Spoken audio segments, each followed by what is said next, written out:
समय की बात है। सीतापुर नाम के एक गांव में जगिया नाम का एक बहुत ही गरीब आदमी रहता था। जगिया किसी के खेतों में काम करके अपने घर का गुजारा करता था।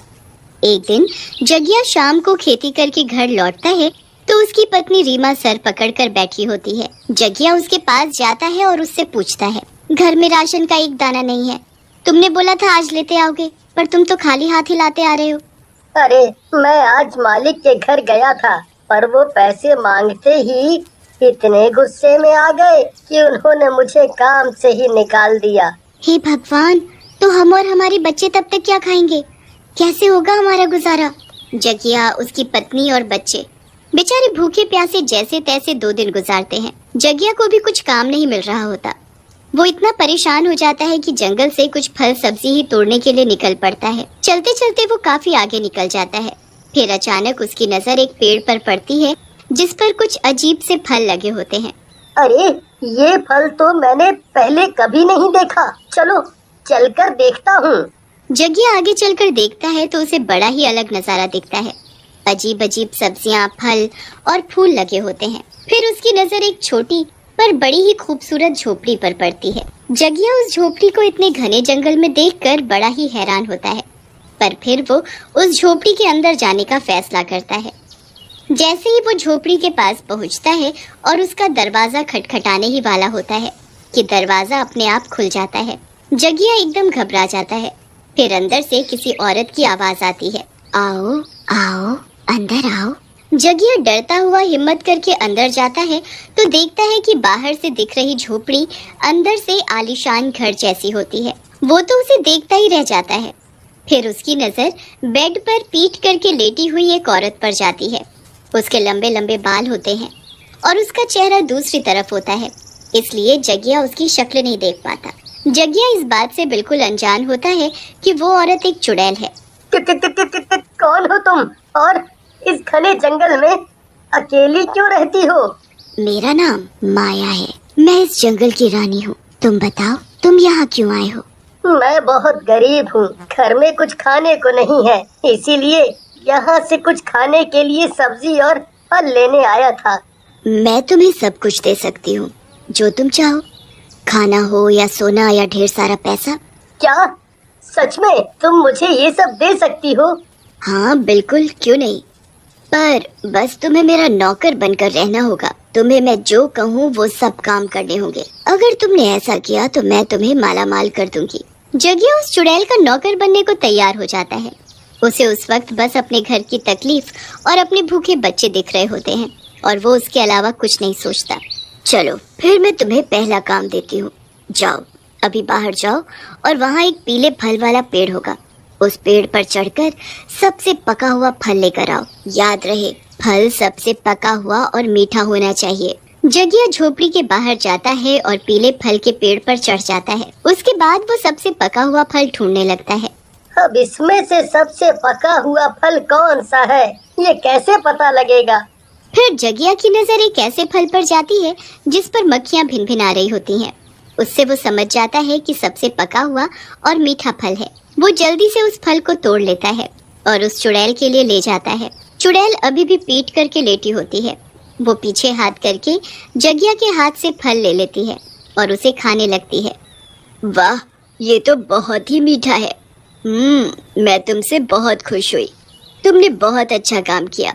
चलो अब तुम घर जाओ और मेरी झोपड़ी के बाहर तुम्हारे लिए कुछ रखा हुआ है, उसे घर ले जाना। पर अभी तो मैं बाहर से ही आ रहा हूँ, वहाँ कुछ नहीं था। मैंने कहा ना बाहर कुछ है, अब तुम जाओ। जगिया को समझ नहीं आता और उसे लगता है कि वो औरत उसे पागल बना रही है। वो निराश हो जाता है और झोपड़ी का दरवाजा खोलकर बाहर जाने लगता है। जैसे ही वो बाहर निकलता है उसकी नजर बाहर रखे ढेर सारे राशन पर जाती है। आटा, सब्जी, तेल, फल और जाने क्या क्या सामान वहाँ रखा होता है। जगिया इतना सब देखकर हैरान भी होता है और खुशी से पागल भी। वो जल्दी से सब चीजें उठाता है और जल्दी घर जाता है। रीमा इतना सब देखकर बड़ी हैरान होती है। वो जगिया से पूछती है कि वो ये सब कहाँ से लाया, तो जगिया उसे झूठ बोल देता है कि उसे कोई नौकरी मिल गई है। रीमा जल्दी से सब सामान अंदर ले जाती है और बढ़िया सा खाना बनाती है। बच्चों, वीडियो को लाइक कीजिए, सब्सक्राइब कीजिए और घंटी बजा दीजिए। जगिया और उसका परिवार भरपेट खाना खाता है और चैन की नींद सोता है। अगली सुबह जगिया जंगल के लिए निकल पड़ता है। वो जैसे ही चुड़ैल की झोपड़ी के बाहर पहुंचता है, वैसे ही दरवाजा अपने आप खुल जाता है। जगिया को अजीब लगता है, पर वो अंदर घुस जाता है। इस बार भी वो चुड़ैल पीठ करके लेटी हुई होती है। मुझे तुम्हारा ही इंतजार था। बताओ मुझे आज क्या करना है, मैं सब काम कर दूंगा। पहले जाकर उसी पेड़ से मेरे लिए फल लेकर आओ और फिर वहाँ मेज पर रखी कंघी से मेरे बाल काट दो। मैं और बाल? क्यों, तुम मेरे काम नहीं करना चाहते? बताओ। नहीं नहीं, मैं सब काम कर दूंगा। जगिया पहले फल तोड़कर लेकर आता है और फिर कंघी से चुड़ैल के बाल काटने लगता है। उस चुड़ैल के बाल तार की तरह होते हैं। हाथ में लेते ही जगिया के हाथ कटने लगते हैं। जगिया को बड़ी तकलीफ हो रही होती है, पर वो बेचारा कुछ नहीं बोल पा रहा होता। बाल काटते काटते जगिया के हाथ से खून निकलने लगता है और अब उससे ये दर्द बर्दाश्त नहीं हो रहा था। आखिरकार वो चुड़ैल से बोलता है, एक बात बोलूं, आपके बाल बहुत अच्छे और लंबे हैं।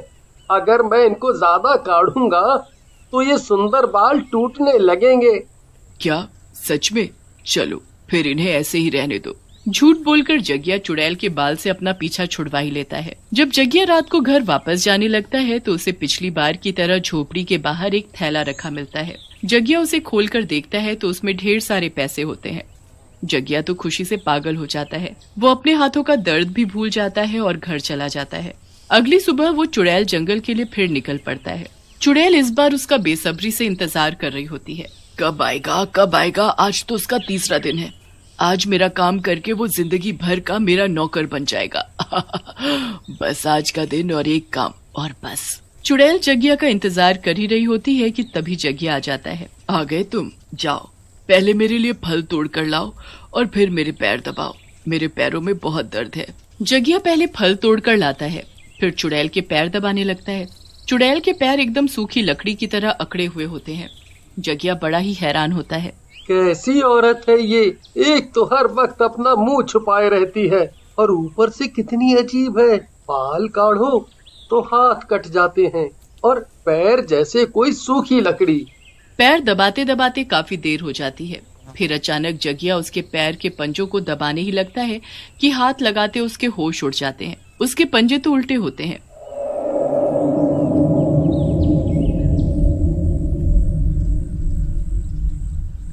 जगिया बुरी तरह कांपने लगता है।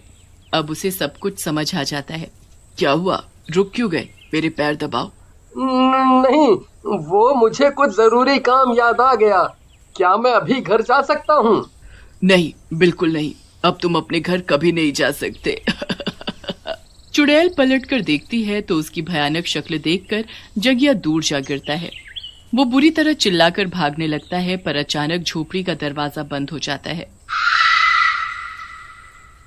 चुड़ैल जोर जोर से हंसने लगती है। जगिया चुड़ैल के आगे हाथ जोड़ने लगता है। ऐसे कैसे जाने दूं? अब तो तू मेरा जिंदगी भर का नौकर बन चुका है। तूने 3 दिन मेरा काम किया और अब से तू मेरा नौकर है। जगिया बुरी तरह फंस जाता है और उस चुड़ैल के घर में बंद होकर रह जाता है। चुड़ैल उसे अपना नौकर बना लेती है और उससे जालिमों की तरह काम करवाने लगती है। जगिया को ऐसे ही काफी दिन निकल जाते हैं। उसकी हालत बद से बदतर हो जाती है और दूसरी तरफ उसकी बीवी उसे ढूंढ ढूंढ कर परेशान हो चुकी होती है। मुझे कैसे भी इससे बचकर निकलना होगा। कुछ तो होगा जिससे इस चुड़ैल का अंत हो सके। एक रात जब चुड़ैल अपनी तंत्र विद्या कर रही होती है तो जगिया मौके का फायदा उठाता है। मुझे लगता है ये चुड़ैल इस पेड़ के फलों को खाकर जिंदा रहती है, तभी ये मुझसे रोज एक फल मंगवाती है। अगर मैं इसे ही खत्म कर दूं तो शायद इस चुड़ैल का अंत हो सके। चुड़ैल घर के अंदर तंत्र मंत्र कर रही होती है और जगिया चुपके से बाहर जाकर उस शैतानी पेड़ को आग लगा देता है। पेड़ के जलते ही चुड़ैल के अंदर से चिल्लाने की आवाज आती है। आह आह, किसने मेरे शैतानी पेड़ को छुआ है? कौन है बाहर? जगिया खिड़की से अंदर देखता है तो चुड़ैल जल रही होती है। आग की लपटों में उसकी झोपड़ी भी जलने लगती है।